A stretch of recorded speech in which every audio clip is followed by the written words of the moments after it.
अनुपमा जी को आज सुबह से ही कुछ अच्छा नहीं लग रहा था। सिर दर्द और बदन दर्द के साथ ही कुछ हरारत सी महसूस हो रही थी। उन्होंने सोचा कि शायद काम की थकान की वजह से ऐसा होगा। सारे काम निपटाते निपटाते दोपहर हो गई। उन्हें कुछ खाने का मन नहीं कर रहा था। फिर भी उन्होंने थोड़ा सा दलिया बना लिया और दलिया खाकर वे कुछ देर आराम करने के लिए बिस्तर पर लेट गईं। सिर दर्द कम होने का नाम नहीं ले रहा था। उन्होंने माथे पर थोड़ा सा बाम मला और आंखें मूंदकर बिस्तर पर लेटी रहीं। आज उन्हें अपने पति मनोहर जी की बहुत याद आ रही थी। सचमुच मनोहर जी उनका कितना ख्याल रखते थे। थोड़ा सा भी सिर दर्द होने पर वे अनुपमा जी का सिर दबाने लगते, अपने हाथों से इलायची वाली चाय बनाकर पिलाते। उनके पति कितने अधिक संवेदनशील थे। यही सब सोचते हुए अनुपमा जी अपने अतीत में चली गईं। मनोहर जी जब अनुपमा जी को ब्याह कर अपने घर लाए थे तो उनकी सास ने अनुपमा जी का बहुत धूमधाम से स्वागत किया था। मनोहर जी अनुपमा जी की छोटी छोटी बातों का भी ध्यान रखते थे। उसे कभी किसी चीज़ की कमी नहीं होने देते थे। अनुपमा के सास उनको अपनी बेटी की तरह मानती थी। वह उसे बहुत ही प्यार करती थी। अनुपमा जी के ससुर नहीं थे। एक बार मनोहर जी अपनी माँ की कही हुई बात भूल जाते थे, लेकिन अनुपमा अपनी सास की कही हुई बात कभी नहीं भूलती थी। अनुपमा को यहाँ कोई तकलीफ नहीं थी। वह तो ऐसा ही सोचती थी कि जैसे वह अपने ही घर में हो, ससुराल में नहीं। इसी तरह हंसी खुशी से दिन गुजर रहे थे। अनुपमा जी ने शादी के 2 साल बाद एक प्यारे से बेटे आलोक को जन्म दिया।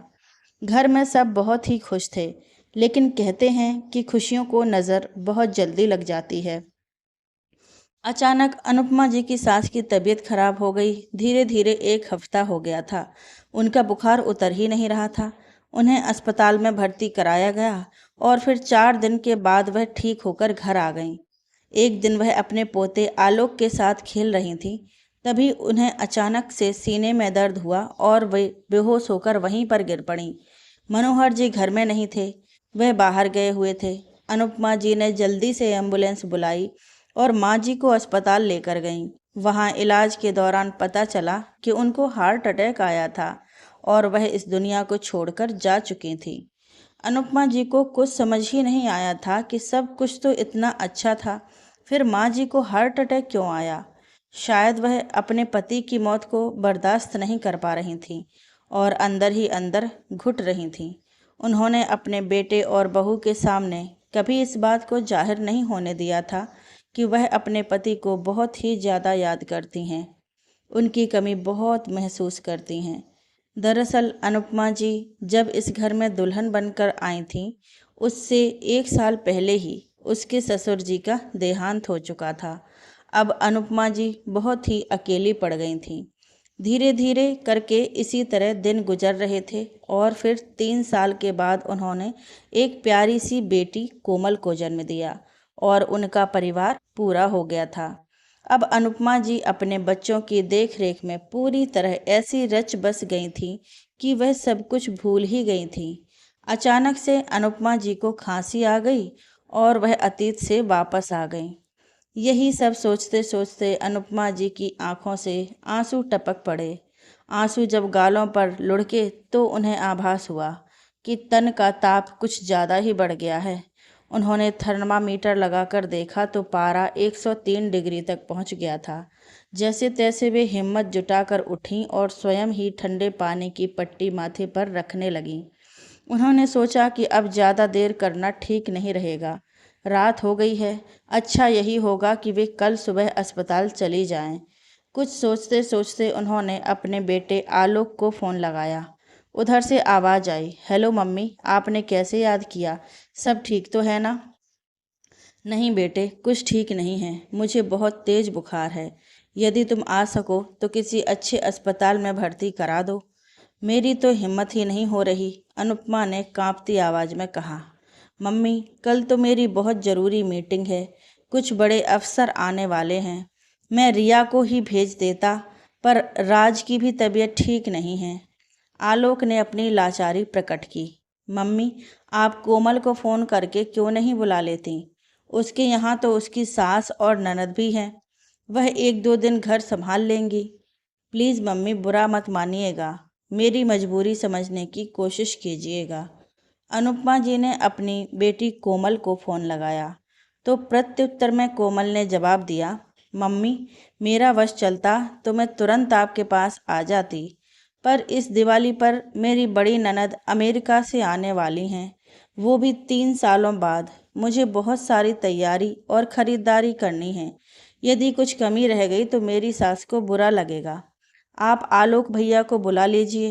मेरी तो कल ही उनसे बात हुई थी। कल शनिवार है, वे वीकेंड में पिकनिक मनाने जा रहे हैं। पिकनिक का प्रोग्राम तो फिर कभी भी बन सकता है। अनुपमा जी अपनी बेटी की बात सुनकर अवाक रह गईं। उन्होंने अब कल सुबह होते ही एम्बुलेंस बुलाकर अकेले ही अस्पताल जाने का निर्णय लिया। उनकी मेहरी रानी सुबह जल्दी ही आ जाती थी। उसकी मदद से जानकी ने कुछ आवश्यक वस्तुएं बैग रख कर बैग तैयार किया और अकेले ही अस्पताल चली गई अनुपमा जी। वे बुखार से कांप रही थीं। उन्हें कुछ जरूरी फॉर्म भरवाने के बाद तुरंत भर्ती कर लिया गया। बुखार 104 डिग्री तक पहुंच गया था। डॉक्टर ने बुखार कम करने के लिए इंजेक्शन लगाया व कुछ गोलियां भी खाने को दी, पर बुखार उतरने का नाम ही नहीं ले रहा था।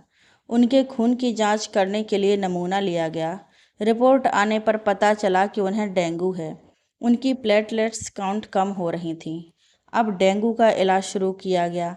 डॉक्टर ने अनुपमा जी से कहा, देखिए, आप अकेली हैं, इसलिए आपके लिए अच्छा यही होगा कि जब तक आप बिल्कुल ठीक ना हो जाएं, अस्पताल में ही रहिए। 2 दिन बाद एक बुजुर्ग सज्जन ने नर्स के साथ उनके कमरे में प्रवेश किया। उनके हाथों में फूल का बुके व कुछ फल थे। अनुपमा जी ने उन्हें पहचानने की कोशिश की। दिमाग पर बहुत जोर डालने पर उन्हें याद आया कि इन सज्जन को उन्होंने सवेरे घूमते समय पार्क में देखा था। वे अक्सर रोज ही मिल जाया करते थे, पर उन दोनों में कभी कोई बात नहीं हुई थी। तभी उन सज्जन ने अपना परिचय देते हुए कहा, अनुपमा जी, मैं हूँ राहुल गुप्ता, आपकी कॉलोनी में ही रहता हूँ। रानी मेरे यहाँ भी काम करती है। उसी से आपकी तबीयत के बारे में पता चला और यह भी कि आप बिल्कुल अकेली हैं, इसीलिए आपको देखने चला आया। अनुपमा जी ने फलों की तरफ देखकर कमज़ोर आवाज़ में कहा, इनकी क्या ज़रूरत थी? अरे भाई, आपको ही तो इनकी सबसे ज़्यादा ज़रूरत है, तभी तो आप जल्दी स्वस्थ होकर घर लौट पाएंगी। ये सब कहने के साथ ही राहुल जी मुस्कुराते हुए फल काटने लगे। अनुपमा जी को बहुत संकोच हो रहा था, पर वे चुप रहीं। अब तो रोज ही राहुल जी उन्हें देखने अस्पताल आ जाते और साथ में फल लाना कभी नहीं भूलते। उनका खुश मिजाज स्वभाव अनुपमा जी को अंदर ही अंदर छू रहा था। करीब 8 दिनों बाद उन्हें अस्पताल से छुट्टी मिली। शाम तक वे घर वापस आ गईं। वे अभी रात के खाने के बारे में सोच ही रही थीं कि तभी राहुल जी डिब्बा लेकर आ गए। अनुपमा जी सकुचाते हुए बोली, आपने नाहक तकलीफ की, मैं थोड़ी खिचड़ी खुद ही बना लेती। राहुल जी ने खाने का डिब्बा खोलते हुए जवाब दिया, अरे अनुपमा जी, वही तो मैं लाया हूँ, लौकी की खिचड़ी। आप खाकर बताइएगा कि कैसी बनी है। वैसे एक राज की बात बताऊं, खिचड़ी बनाना मेरी पत्नी ने मुझे सिखाया था। वह रसोई के काम में बड़ी पारंगत थी। वह खिचड़ी जैसी साधारण चीज को भी एक नायाब व्यंजन में बदल देती थी। कहने के साथ ही वे कुछ उदास से हो गए। इस दुनिया से जा चुकी पत्नी की याद उन्हें ताजा हो आई। जीवन साथी के विछोह का दुख अनुपमा जी भी बहुत अच्छे से जानती थी। उन्होंने राहुल जी के दर्द को महसूस किया। वह तुरंत प्रसंग बदलते हुए पूछा, राहुल जी, आपके कितने बच्चे हैं और कहाँ पर हैं? मेरे 2 बेटे हैं और दोनों अमेरिका में ही सेटल हैं। उन्होंने संक्षिप्त सा उत्तर दिया, फिर उठते हुए बोले, अब आप आराम कीजिए, मैं चलता हूँ। अनुपमा जी को लगा कि उन्होंने राहुल जी की कोई दुखती रग को छू लिया है। वे अपने बेटों के बारे में ज़्यादा कुछ नहीं बताना चाहते थे। अब तो अक्सर राहुल जी अनुपमा के यहाँ आने लगे थे।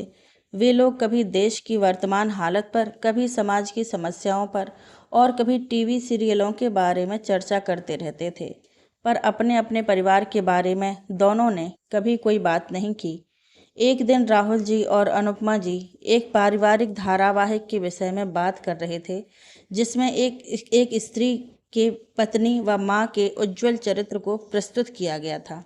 राहुल जी अचानक भावुक हो उठे। वे आर्द्र स्वर में बोले, मेरी पत्नी सुमन भी एक आदर्श पत्नी और माँ थी।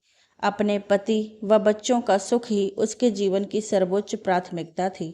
अपने बच्चों की एक खुशी के लिए अपनी हजारों खुशियाँ न्यौछावर कर देती थी।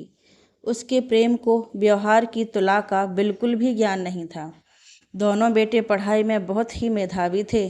दोनों ने ही कंप्यूटर में बीई किया और एक सॉफ्टवेयर कंपनी में जॉब करने लगे। सुमन के मन में बहू लाने के बड़े अरमान थे। वह अपने बेटों के लिए अपनी ही जैसी गुणों से युक्त बहू लाना चाहती थी, पर बड़े बेटे ने अपने ही साथ काम करने वाली एक ऐसी विजातीय लड़की से प्रेम विवाह कर लिया जो मेरी पत्नी के मापदंडों के अनुरूप बिल्कुल भी नहीं थी। उसे बहुत दुख हुआ, रोई भी। फिर धीरे धीरे समय के मलहम ने उसके घाव भरने शुरू कर दिए। कुछ समय बाद छोटा बेटा भी कंपनी की तरफ से अमेरिका चला गया। जाते वक्त उसने अपनी माँ से कहा कि वह उसके लिए अपनी मनपसंद लड़की खोज के रखें। 1 साल बाद जब वह भारत लौटेगा तो शादी करेगा। पर वह अमेरिका के माहौल में इतना रच बस गया कि वहीं स्थायी रूप से रहने का निर्णय ले लिया और वहाँ की नागरिकता प्राप्त करने के लिए एक अमेरिकी लड़की से विवाह कर लिया। सुमन के सारे अनुमान धूल धूसरित हो गए। वह बिल्कुल खामोश रही और एकदम जड़वत हो गई। बस अकेले ही अंदर वेदना से आंसू को पीती रही। नतीजा यह हुआ कि वह बीमार पड़ गई और फिर एक दिन मुझे अपनी यादों के सहारे छोड़कर इस संसार से विदा हो गई। ये कहते कहते राहुल जी की आवाज़ भर्रा गई। अनुपमा जी की आंखों की कोर भी गीली होने लगी। वे भीगे कंठ से बोली, ना जाने क्यों बच्चे अपने माँ बाप के सपनों की समाधि पर ही अपने प्रेम का महल बनाना चाहते हैं। फिर वे रसोई घर की तरफ मुड़ते हुए बोली, मैं अभी आपके लिए मसाले वाली चाय बनाकर लाती हूँ। मूंग की दाल सुबह ही भिगोकर रखी थी। आप मेरे हाथ के बने चीले खाकर बताइएगा कि सुमन जी के हाथों जैसा स्वाद है या नहीं। राहुल जी के उदास मुख पर मुस्कान की क्षीण रेखा उभर आई। थोड़ी ही देर में अनुपमा जी गरम गरम चाय व चीले लेकर आ गईं। चाय का एक घूंट पीते ही राहुल जी बोले, चाय तो बहुत लाजवाब बनी है, सचमुच मज़ा आ गया। कौन कौन से मसाले डाले हैं आपने इसमें? मुझे भी बनाना सिखाइएगा। अनुपमा ने उत्तर दिया, दरअसल यह चाय मेरे पति मनोहर जी को बेहद पसंद थी। मैं खुद अपने हाथों से कूट कर यह मसाला तैयार करती थी। बाजार का रेडीमेड मसाला उन्हें पसंद नहीं आता था। अपने पति का जिक्र करते करते अनुपमा की भावनाओं की सरिता बहने लगी। वे भावातिरेक होकर बोली, मनोहर जी और मुझ में आपसी समझ बहुत अच्छी थी। प्रतिकूल परिस्थितियों में सदैव उन्होंने मुझे संबल प्रदान किया। हमने अपने दाम्पत्य रूपी वस्त्र को प्यार व विश्वास के सुई धागे से सिला था, पर नियति को हमारा यह सुख रास नहीं आया। मात्र 35 वर्ष की आयु में उनका निधन हो गया। तब आलोक 7 वर्ष का और कोमल 4 वर्ष की थी। मैंने अपने बच्चों को पिता का अभाव कभी नहीं खलने दिया। उन्हें लाड़ प्यार करते समय मैं उनकी माँ थी और उन्हें अनुशासित करते समय एक पिता की भूमिका निभाती थी। आलोक एक बैंक में अधिकारी है और उसकी पत्नी रिया एक कॉलेज में लेक्चरर। कोमल के पति विवेक जी इंजीनियर हैं। वे लोग भी इसी शहर में ही हैं। उनकी एक बेटी भी है। सेवानिवृत्ति होने के बाद मैं फ्री थी, इसलिए जब कभी ज़रूरत पड़ती आलोक और कोमल मुझे बुला लेते थे। पर बाद में काम निकल जाने के बाद उन दोनों के व्यवहार से मुझे स्वार्थ की गंध आने लगती थी। मैं मन को समझाकर तसल्ली देती थी कि यह मेरा कोरा भ्रम है, पर सच्चाई तो कभी न कभी प्रकट हो ही जाती है। बात उस समय की है जब रिया दोबारा गर्भवती थी। तब मुझे उन लोगों के यहाँ कुछ माह रुकना पड़ा था। एक दिन आलोक मुझसे लाड भरे स्वर में बोला, मम्मी, आपके हाथ का बना मूंग की दाल का हलवा खाए बहुत दिन हो गए। रिया को तो बनाना ही नहीं आता है। मैंने उत्साहित होकर अगले ही दिन पीठी को धीमी धीमी आंच पर भूना। बड़े ही मनोयोग से हलवा तैयार किया।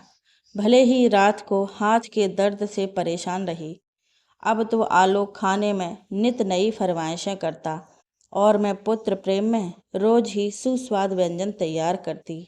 बेटे बहू तारीफों की झड़ी लगा देते, पर मुझे पता नहीं था कि मेरे बेटे बहू प्रशंसा का शहद चटा चटा कर मेरे शरीर का दोहन कर रहे हैं। एक एक दिन रात को मैं दही जमाना भूल गई। अचानक मेरी नींद खुली तो मुझे याद आया और मैं किचन की तरफ जाने लगी तो बहू की आवाज़ मेरे कानों में पड़ी। सुनो जी, यदि मम्मी हमेशा के लिए यहीं रह जाएं तो कितना अच्छा रहे। मुझे कॉलेज से लौटने पर बढ़िया गरम गरम खाना तैयार मिलेगा। कभी दावत देनी हो तो होटल से खाना नहीं मंगाना पड़ेगा और बच्चों की भी देखभाल होती रहेगी। बात तो तुम्हारी बिल्कुल ठीक है, पर 2 कमरों के इस छोटे से फ्लैट में असुविधा होगी। आलोक ने राय प्रकट की तो बहू ने बड़ी ही चालाकी भरे स्वर में जवाब दिया, इसका उपाय भी मैंने सोच लिया है।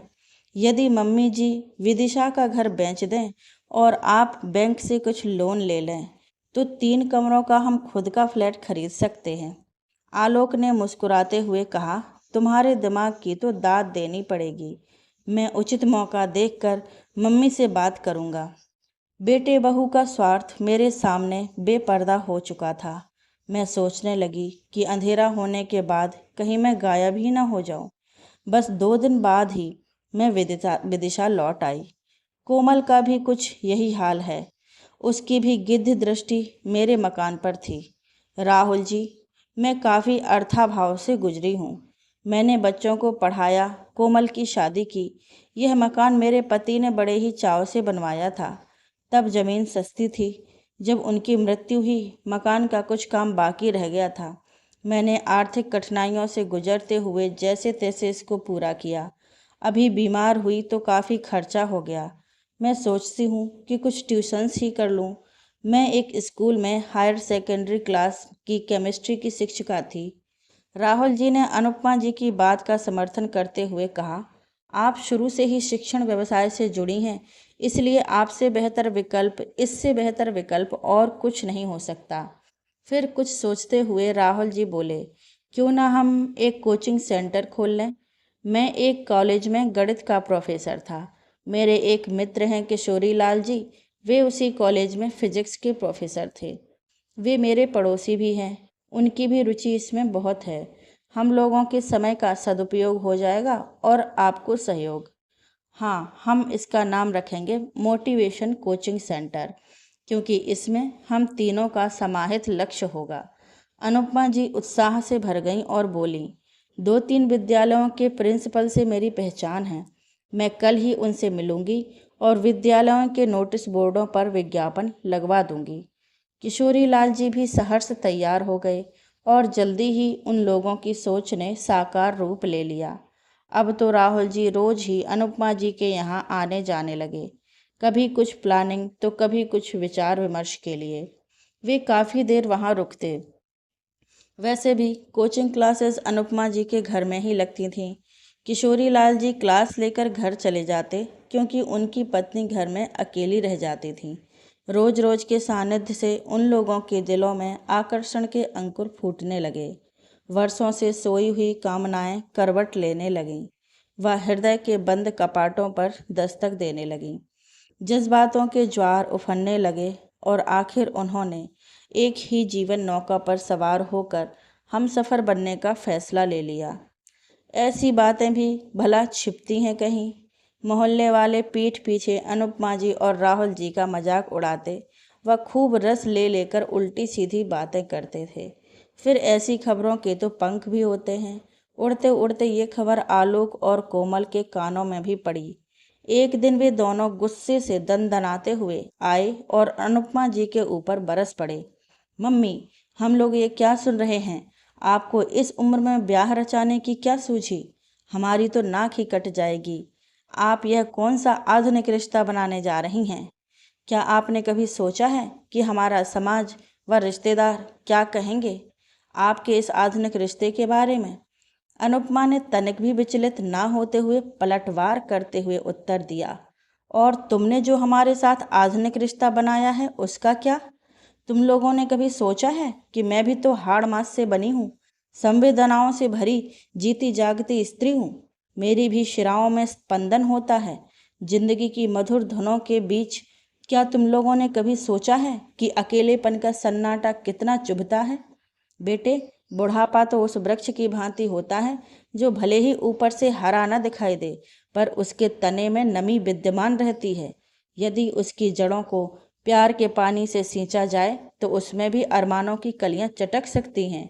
बेटा, जब तुम लोग इतने आधुनिक हो सकते हो कि अपनी माँ को भूल सकते हो और उनका इस्तेमाल कर सकते हो बिना किसी झिझक के, तो फिर क्या मैं आधुनिक रिश्ता नहीं बना सकती? जब तुम्हारे पापा ने इस संसार से विदा ली थी, मैंने जीवन के सिर्फ कुछ बसंत ही देखे थे। मुझे लगा कि अचानक ही मेरे जीवन में पतझड़ का मौसम आ गया हो तथा मेरे जीवन के सारे रंग ही बदरंग हो गए हों। मैंने तुम लोगों के सुखों के लिए अपनी सारी आकांक्षाओं की आहुति दे दी, पर जवान होने पर तुम लोगों की आंखों पर स्वार्थ और आधुनिकता की इतनी गहरी धुंध छाई, जिसमें कर्तव्य और दायित्व जैसे शब्द धुंधले हो गए। जब मेरी तबीयत खराब हुई और मैंने तुम लोगों को बुलाया, तो तुम दोनों ने बहाने गढ़कर अपने अपने पल्लू झाड़ लिए और आज तुम मुझे आधुनिक होने का ताना मार रहे हो। तुम भी तो बहुत आधुनिक हो गए हो, जो अपनी बीमार माँ को देखने तक नहीं आ पाए। उसके लिए भी तुम लोगों ने आधुनिक बहाना बना लिया था। जिसे तुम आधुनिक रिश्ता कह रहे हो, वह हमारी भावनाएं हैं और हम दोनों एक दूसरे की भावनाओं के साथी हैं। अब तुम लोग इसे जो भी नाम देना चाहो दे सकते हो, मुझे कोई फर्क नहीं पड़ता। ऐसे आड़े वक्त और तकलीफ में राहुल जी एक हमदर्द इंसान के रूप में मेरे सामने आए। उन्होंने मेरा मनोबल बढ़ाकर मुझे मानसिक सहारा दिया। वे मेरे दुख दर्द के ही नहीं, भावनाओं के भी बहुत अच्छे साथी बने और अब मैं उन्हें अपने जीवन साथी के रूप में स्वीकार कर एक नए जीवन की शुरुआत करने जा रही हूँ, जिसे तुम लोगों ने आधुनिक रिश्ते का नाम दिया है। आलोक और कोमल को आत्मग्लानि का बोध हुआ।